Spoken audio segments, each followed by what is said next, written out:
Hello, everybody. Welcome back to our workshops on the Bach Cello suite on IDAGIO Live. Today, the Courant from the third suite. Today, my guest will be a composer, a wonderful composer, a great, inspiring person in my life who composed an amazing cello concerto, Michael Jarrell. He will be with us in about 15 minutes. You might recognize, for those of you who follow this series, that I am again at the place of Bertrand and Pascal, my friends in south of France, in Provence, in Forcalquier. I am back here now I will be here for about 2 weeks for our festival. And if I may, I want to mention it briefly to you. We are called the Rencontre Musicale de Haute-Provence, Musical Encounters in Haute-Provence. And our website, if I may, are the initials of this name, which is rmhp.fr.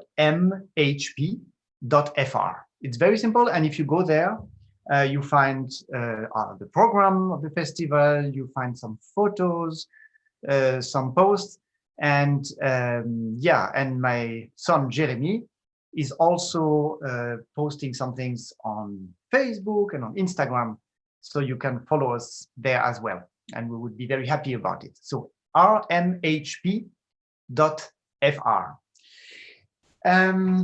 So I want again to thank Bertrand and Pascal very much for welcoming me here. And before we go on with Bach and with the Courant, I have one more sort of very last minute publicity that you can still, for 3 hours, not more, you can still watch our triple concerto that we played live for the Global Concert Hall, that we played together with the Freiburger Baroque Orchestra conducted by Pablo Heras Casado, together with my amazing colleagues Isabelle Faust and Alexander Melnikov. And the link you can find on my Facebook and on my profile on Instagram. And again, you can until 10 o'clock tonight European time is the last chance to watch this performance, this live performance of the Beethoven Triple Concerto. It was such a privilege to play with this masterwork with these colleagues. So if you have a chance after this workshop, then watch it. So the Courant of the third suite. I don't know if you saw the title. The undertitle, I called it the double function of notes, which is actually another way to talk about something that we have already talked about.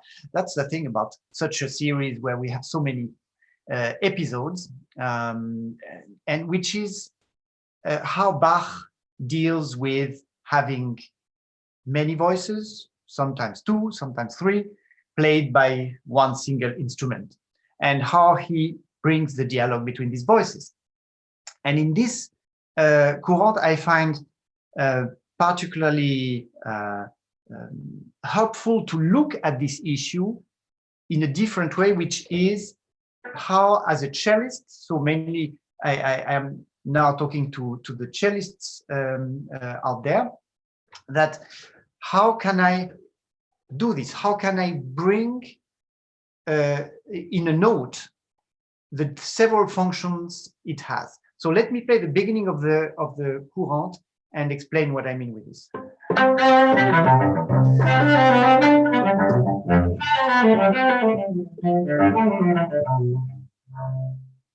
So, and already here you have several examples of what I was just talking about. So the second note of the piece, our technician Eric is signaling me that I forgot to put the original sound. Here we are. Now it should be better when I play. Sorry, so let me play it again because maybe something strange happened in the sound.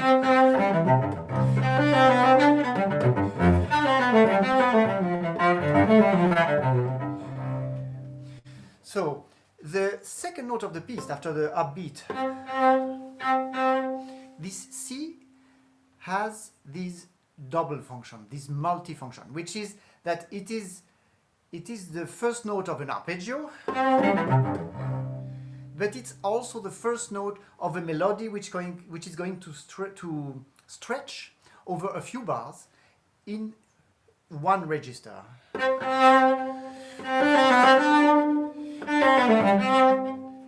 So, and it's my duty or my chance as a player to place this note for you, dear listeners, in a way that has these different functions. So I give it.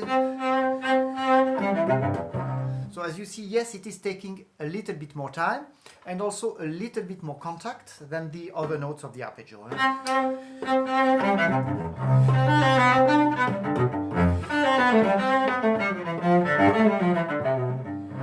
At the end of this passage, you have an example of this also in the bass line with and I find so elegant here how Bach does something which he likes to do, which is to sometimes present one voice, the same voice, which is in this case the bass voice, or bass line. He presents it, but over 2 octaves.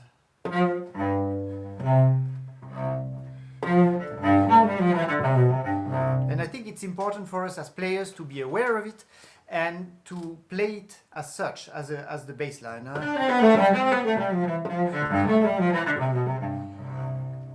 So that's an example, and there are many examples like this. The next passage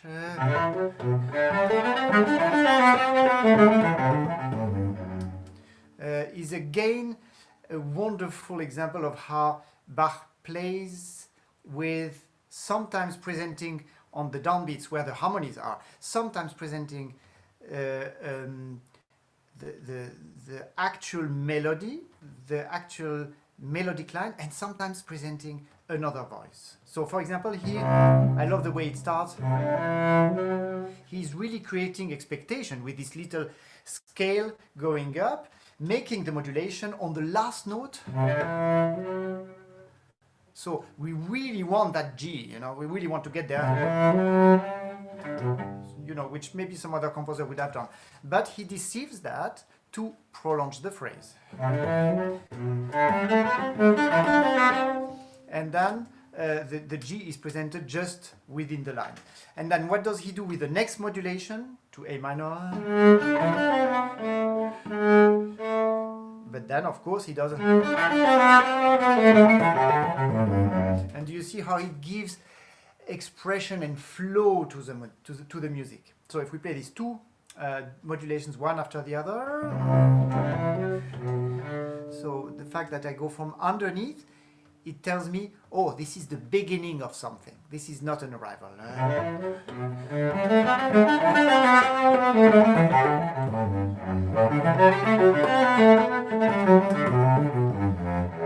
So he did then the same thing in G major. Sorry, I have to turn my pages on my iPad with a finger because I don't have my pedal with me today. And then a wonderful rising sequence.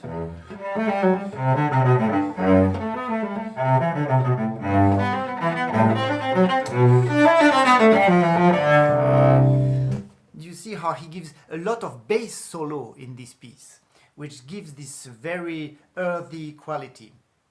And even no matter if it's if the bass is predominant of the soprano, see how he really in this Courant enjoys, I think, more systematically than in other movements before, to go really for big leaps between the voices,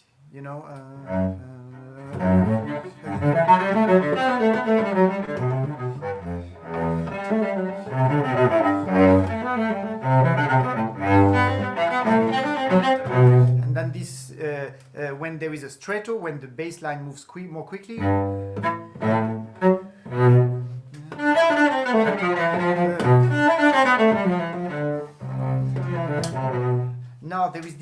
wonderful descending line of the bass in which he will stretch the interval between bass and soprano.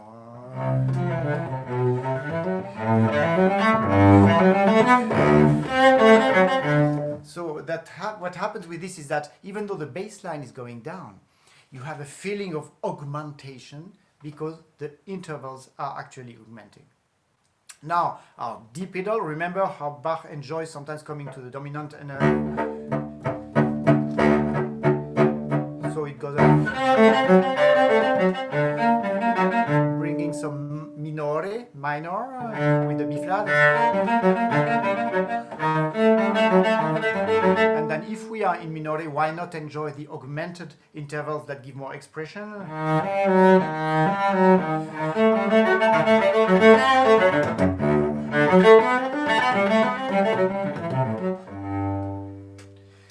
In the second half, he let me play and we get there, and then I will tell you something again about a beautiful bass solo.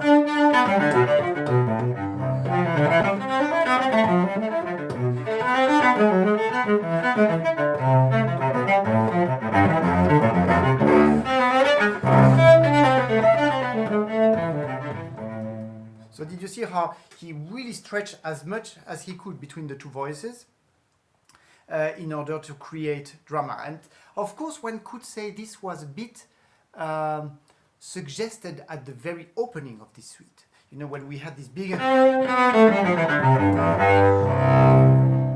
scale and arpeggio, and then at the end of this prelude, so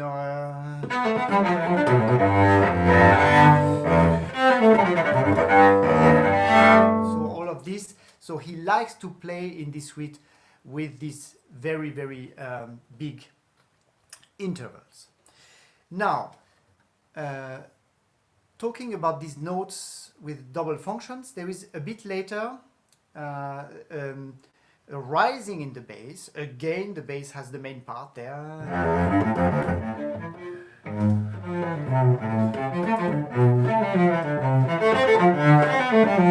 So my bass line is going really like a scale, and it's going to go for a whole octave until I reach my dominant of the main key of C major. And for us players, and maybe that's the technical tip I want to give today to our friends cellists, is that because Bach makes it particularly interesting by not having, on the top of this bass note, he does something different on even and uneven bars. So once a falling scale and then an arpeggio that goes up and down. Scale. So the risk, and that happens quite often, and which I had to deal with, and my students, when they bring it to the lesson, sometimes we have to talk about this issue, is that because of this nice slur that we want, that Anna Magdalena put in the manuscript, and we want to do, and which is beautiful on the scale. And then here there is no slur. So the danger is that the bass notes are going to be emphasized very, very differently from one bar to the other. So we will have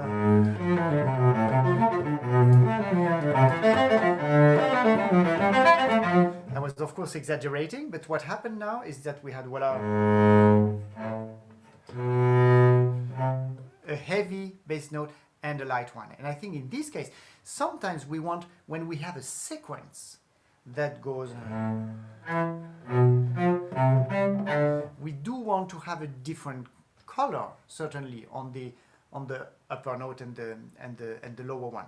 Here it's really different. I think you want to have quite a consistent way to play this bass line, to have a clear conduct of the phrase. And so the thing to remember for this, the trick to remember, is on one hand, on the bars with the scale, to make sure don't go too close to the frog, so you don't have too much bow for this note, for the bass note. So stay there, short bow, and then here, don't ignore. Remember the double function of the bass note. Don't do just an arpeggio. Not like this.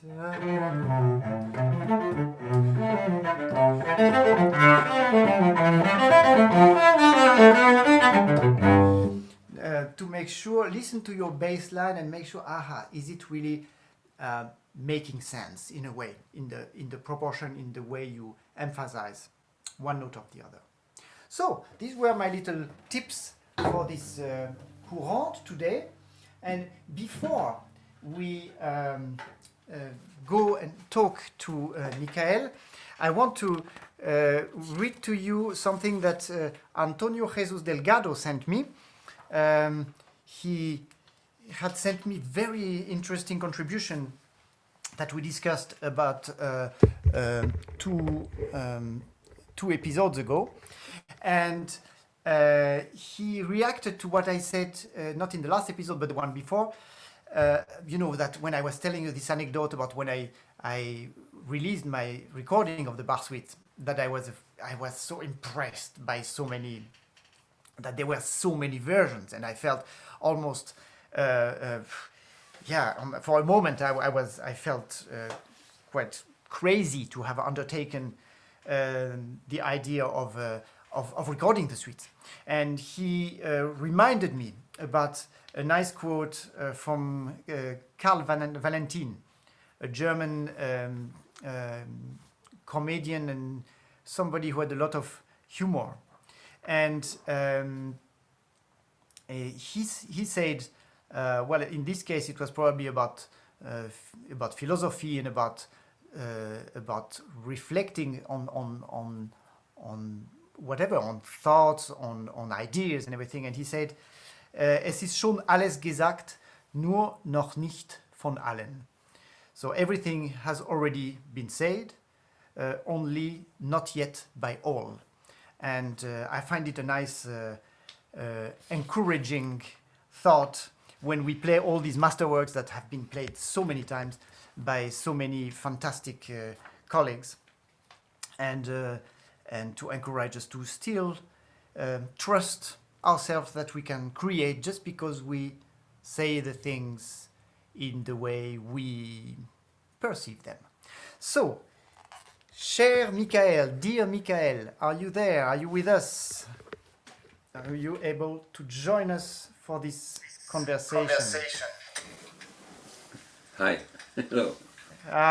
Bonjour Michael. Hello. Thank you so much, dear Michael, for joining us and for I know you are actually on vacation somewhere away from home, and you are taking Chambord. in Chambord. In Chambord. There is an amazing castle in Chambord, so you are in a very, very, very beautiful place. So, Michael, yes, I want to share with you a question from a viewer. Adia Canna Fontenla is her name, and she sent actually a while ago, and I apologize to you, dear Adia, for only coming to this topic now, but I wanted to make sure we have the right person to go at this topic. So I will read what Adia wrote. She said, could you tell us about the Bach Suite, not in relation to their past or to their present, but how the Bach Suites became a reference or inspiration for other future composers when they wrote for the cello. I'm thinking, for example, of Britten, between many others. To examine the nature and aspects of this relationship between these composers and Bach, and how this contributed to develop the cello repertoire and the conception of the instrument, is a subject that I am very interested in, said Adia. So, actually, my question would be less in general to you, dear Michael, but actually more personally, because you wrote already amazing pieces for our instrument, You wrote an amazing cello concerto that gave me a lot of struggle, but so much joy. And you wrote Some Leaves, an amazing piece for solo cello, where you have very consistently, I think one can say about pretty much any of your compositions, that you go in the instrument, you go deep in there, and you look for ways to reinvent the instrument. There is I will mention this quickly. You and I have had a lot of jokes about this, notably in the cello concerto, but not only, a place where we have to play pizzicato with both hands, harmonic flageolet pizzicato with both hands, and which creates a very very powerful rhythmical ostinato in a way, and polyphony, which is, but it's very very very challenging. But anyways, have you Bach is also someone, he took the cello and he wrote something that had never been done before, and then there seems to be a long time, and then we are in the 20th century, and people like you invent and look for new things.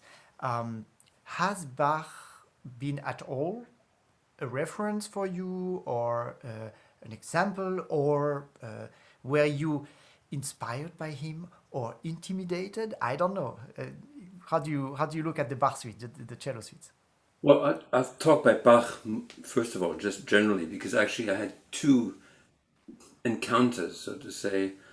I had to write a piece for a Bach festival where it was for harp and strings, and they asked me, they had to have some connection with Bach. So where I actually took one of the themes of the Contrapunctus, the Offrande musicale, musikalische Opfer. I don't know how you say that in English. Um, and so I worked with that. So that was the first encounter. The second encounter was I was part of a festival, there was a Bach festival in Köln, and where they asked 6 different soloists to play. Each soloist had to play one Bach suite, and there was an answer from a composer. So Riem wrote a cello piece. I'm suddenly stuck with the other people, but and then I wrote a piece, and to be actually very honest, my answer was on the third suite of Bach, but tuned half a tone nearly down. I mean, with old strings. It was Thomas de Menga playing, and I So wrote. 415 Yeah. hertz. Okay. So just that's the first thing, and of course Bach. I think for every composer I mean the composers in music history who are just like monuments, and Bach is certainly one. And to answer you about the situation of cello, I think I mean when I was a kid studying at the conservatory, I had fellow students in piano, and for them, Bach wasn't music. It was just exercises. You had to do inventions and stuff like that, but they didn't really think of it as music at that time. And at that time, I mean, I knew the Bach solo suites because my father was a music lover, and he had the first recording. I mean, we're talking, I think if I'm not wrong, it was a 78, not even a 33 record. It was a 78, and of the first recordings of Casals. So that's one thing I think why I'm very fond of the sound of cello, because it was something that I would hear at home on a record, and I think even stereo didn't exist kind of with that time. So and then the second thing is, I mean, Bach suites had disappeared. There wasn't really before. I mean, you know this better than I, and you can correct me. I'll be very glad. But I think before Casals, in a way, there was no known soloist, cello soloist. it wasn't an instrument that was so much put in front. So that's why I think many people didn't even know about the suites. I mean, fellow students, I remember recalling, had never heard them. And so I think it's the presence of the fact that there was more and more important soloists of the instrument, playing, of course, the suites, made it so that the composers were more and more interested in the instrument and writing it for a solo instrument. So I think that's one thing. The other thing is what Bach is, and this, in a way, is always, all his music, you always have a theme. And the theme, from this theme, you suddenly have a flow of music which seems so natural and so perfect. On the other hand, you have a very strong structure. If you listen to the Courant, you hear, first of all, what you hear, you hear C major, but you hear a flow, a constant flow, an energy on eighth notes. That just, it's a continuum so it has a very special energy to it. Then it's a 3/4 bar because it's a Courant, and then you realize that there's a very strong structure. Also, you have 2 bars at the beginning of C major, what we heard before, then 2 bars of G major, then you have 1 bar of C major, and you come to G major. It's very structured, and in all his music, most of all his music, the structure is always extremely, actually, it's an architecture, it's a form. And so it's like what's fascinating is how you get this very natural flow of music, of energy, but it's all within a very strong structure, a strong architecture. And I think that's, to maybe make what I'm saying more clear, like if you take say, blues, the blues has a very strong structure of 12 bars. We have 4 bars of tonica. It's a very strict, actually, structure, form. And a good blues is when you don't hear that structure. A bad blues is when you know it's going to, now you go up to the subdominant, you come back to the tonica, and you go up to the dominant. And it's all, and so I think what is extraordinary for a composer is to realize and I think that is about very great composers, is when the architecture, the form, is a perfect form, but the music, the moment, so it's like you say in French, le contenu et le contenant. So the form is le contenu, and le contenant is the form, sorry, and contenu is the music, and you see, it's just together. And then the other thing is what you were pointing out, is which I think is fascinating for composers of today, which at least for me, talking about the passage in the concerto, is this, as you were saying, these many voices. Because like you have the passage where you started before, where you have E flat in the bass, then you have F sharp in the bass, and G, A, and there's a structure there because you get first it's 2 bars, I think, E, then 2 bars, stretto, yeah. and then it goes 1 bar A, and then it gets faster. But even there, at that moment, because I think you have E, and if I remember, G, A, G, F sharp, G, then you have da da da da. So that's like you have bass, body, da da da, beep, ba ba ba ba, body, da da, and so it's like 3 voices for me in a way, which I heard. So it's that idea that even if, of course, a cello can make more than 1 note at the same time, but it's a monodic instrument in a way, compared to the piano at least, that how he can make polyphony, how he can invent 3 different voices, how he can, and I think, so this idea, so you know that better than many people, and then in the part of the thing is that that's why you're playing 2 hands, you have 4 voices, and so you're doing 4 voices, so I think, you see, it's an imaginary, it's like something, it's, sorry, my English,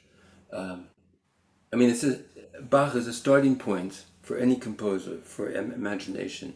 And I think his invention is just so modern, even today. And I think that is what has to stay, is not trying to make a pastiche. That's not interesting. That's has no interest. and in any case, you won't be as good as him in any case. But I think it's what he brings in as an idea of what music as an absolute music form is. So I don't know if this Well, helps you you. know what I was thinking as you were speaking, as I heard you speak, just so it doesn't stay abstract for the listeners. Unfortunately, I didn't have the presence of mind to um, take out the score of the concerto and relook at this passage. So I will just show very abstractly, and it's been a few years I didn't play the concerto, so I can't play it, but I will show a little bit what it's about. I just need to take off my headphones for a You might moment. remember you sent me a happy birthday with that technique once. That's true, because it's so tricky. Anyways, let me just give a little taste of what it is. So in that moment, the cellist has to put the bow down, and to play, to start playing. So flageolet pizzicatos, which are played by one hand, so not by two hands like it would normally be, but by one hand. And then I will have to start doing the same with the right hand. And then each hand is going to handle two voices. You know, I will play this, and each of these two voices already is going to have independent rhythmical patterns, so that they never really meet. So for example, if this one is like, now I'm taking an example. My apologize, dear Michael, that it's not going to be the text itself. But so if this is going like this, uh,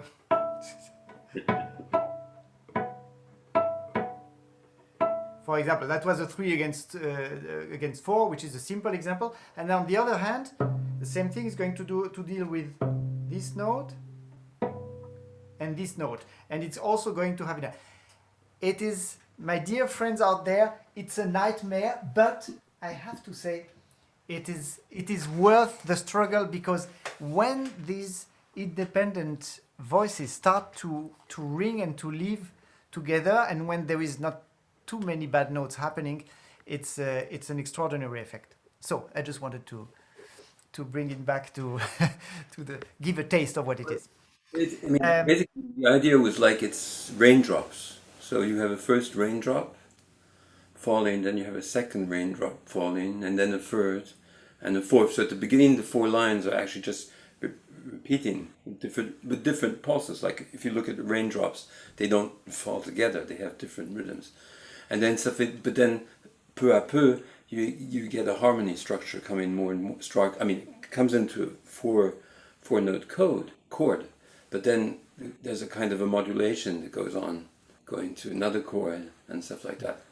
So that's what's also difficult, is you're not just doing four, you keep on changing the notes. So So I don't know if you will find it too far stretched, but I do find a link here also to Bach about your pleasure at working with elements, with like raindrops, which have their own, you know, there is the gravity and there is the rhythm of the natural gravity. And Bach, for me, I always feel when I'm practicing it that he is so much working with this as well, with the way when you uh, uh, I don't know, right now comes to me the beginning of the prelude of the sixth, where just by spinning around these D's, and then this arpeggio, this coming up is rising, you know, and so there is this also there, this relationship with the swing, the rhythm,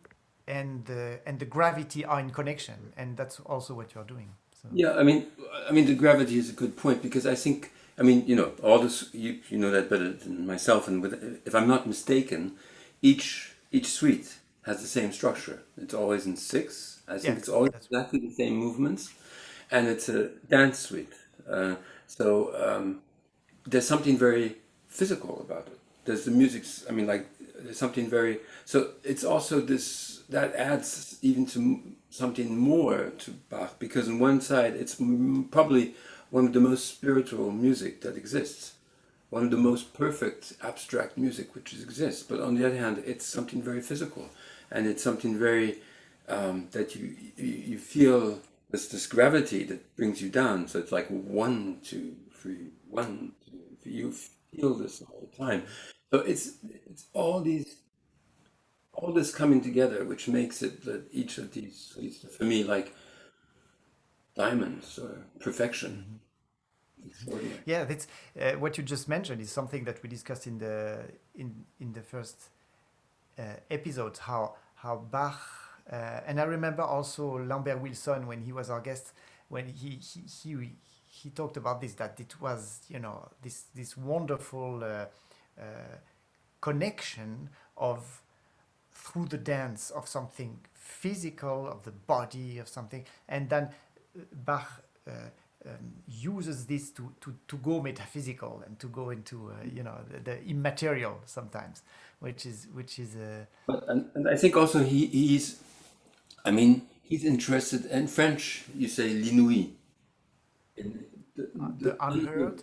unheard. It's something.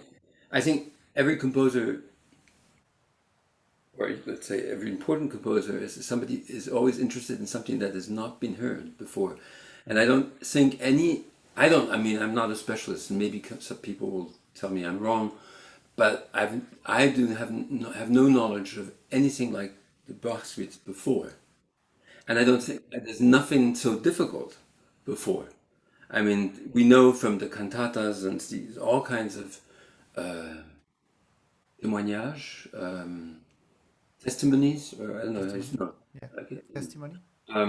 of how difficult to perform they were, how difficult for the instruments, how many musicians were having problem playing it, you know, playing some of the violin parts or stuff like that. I mean, and so I have no also.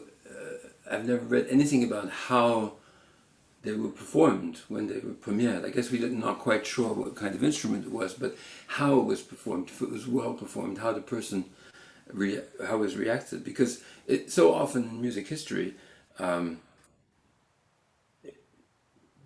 it's always, I mean, somehow the difficulty goes on because it's something new for the performers.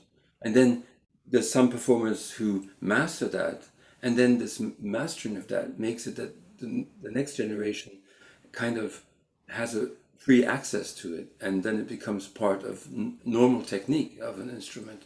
I mean, you think of Mozart, yeah, we know the famous notes, I mean, too many notes or stuff like that, or Beethoven for sure, because how many where, you know, violinists would just get up and say this is unplayable. And I don't think any musician would say that today. So this, and I think, I'm just saying, I mean, these Bach suites must have been incredibly difficult, and just who could play them at the time, you know? Yeah, so I envy the next generation who will be able to play your two-hand pizzicato That's what I was like trying to say. like it is in But thanks to very you, natural. thanks to you, thanks to you. Well, but it's worth the struggle, not, Michael. Maybe my last question, Michael, would be: do you? I mean, sometimes, well, probably I'm wrong because, well, anyways, what I was thinking is that sometimes when one has the feeling one can almost see how Bach, there is so much of a project in these 6 weeks, you know, 2.5 hours of music and being able to construct something like this. So you think that there was so much of a, yes, of a concept, of an idea, and of you know, of, and therefore everything we talked about now, the physical as not opposed to the metaphysical because they are connected and everything. But so sometimes one feels, oh yeah, he was in command of everything, and he was conscious of doing all of this. Of okay, I take some dances, I take some very down to earth ones, and then I take some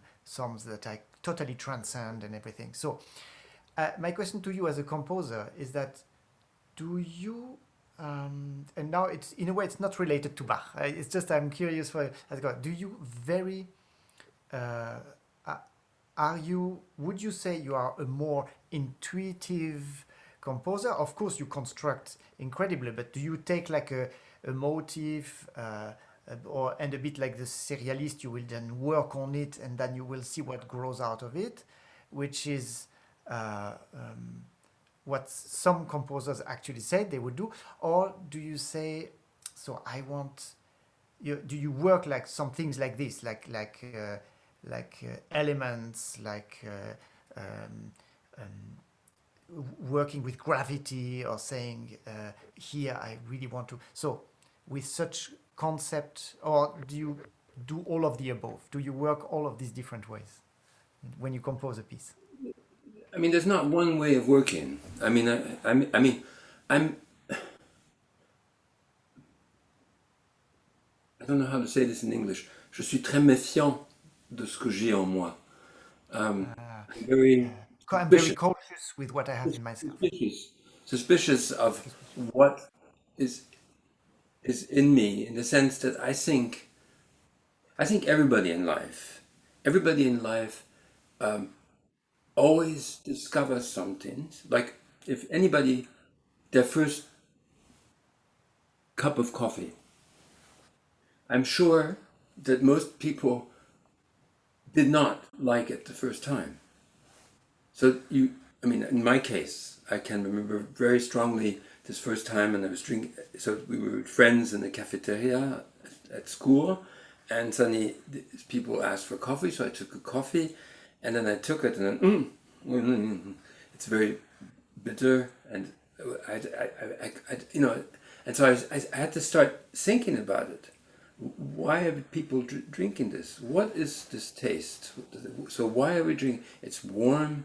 Okay, maybe you wake up or maybe you go to sleep, but it has a reaction on you. And so this special taste, and with sugar, without sugar, milk, not milk, all this. And I think it's with all experiences. So and then at one point I decided, oh, I like it, but I prefer black, and I like it in Italy. And I mean, for now, you see what I mean now, and then nowadays, years after, I don't think about. I mean, I just say, this is good, or it's a bit too strong in this sense, or something. But I don't logically think about it. I feel it, and so I think many things in life, and it's the same for music, is you observe, you have to understand, you have to go out and understand it, and by understanding it in a way, I'll say, I guess in English, you digest it, and then you can enjoy it and feel it. So that's the thing about new music, is in a way you learn it's something new, there are new relations. I mean, when I was very young, the first time a piano lesson, and I was playing Debussy, I was really very young, and I was playing Clair de Lune. And at one point you have a free against two. So my teacher said, "Oh, free against two. Well, you have to in each quarter note you have to do 1, 2, 3, 1, 2, 3. Then you have to sing 1, 2, 3, 1, 2, 3." And she was writing all this down, and I was thinking, "Where am I? Is this maths? I mean, I thought that was a piano lesson." So I had to, think about it, learn it, master it. And now, 40 years later, I mean, I don't even think about it, 3 against 2. I just do it like that, and I can even do, So I think all music is something which is always changing and expanding, and it has to be able to stay alive, to make something that is really touching. It's something that is moving on and bringing something to a new space, something new. Because if you're always using the same things, I think the essence of the music, even that there's some very famous pop musicians, for example, who still are doing songs. Maybe people will still think they're nice, but it doesn't have the same life, the same fantastic, extraordinary moment that music can give. It becomes something well done, very professional, nice to listen to. But music is something that keeps on moving, if you like it or not. And Bach, you know yourself playing it, you play it very differently than for 20 years, than for 40 years, and 50 years. And that is Music is a story of always evolution, always going on, always changing. Maybe there's some chapters which sometimes are a bit, the break is bigger. But I mean, if you think before Bach, I mean, if you go back to École de Notre Dame, where a fourth was a consonant, and later, no, it changes, and the perspective changes. Thank you, Michael. So the composing and interpreting are living things. So let them live. Thank you so much for this.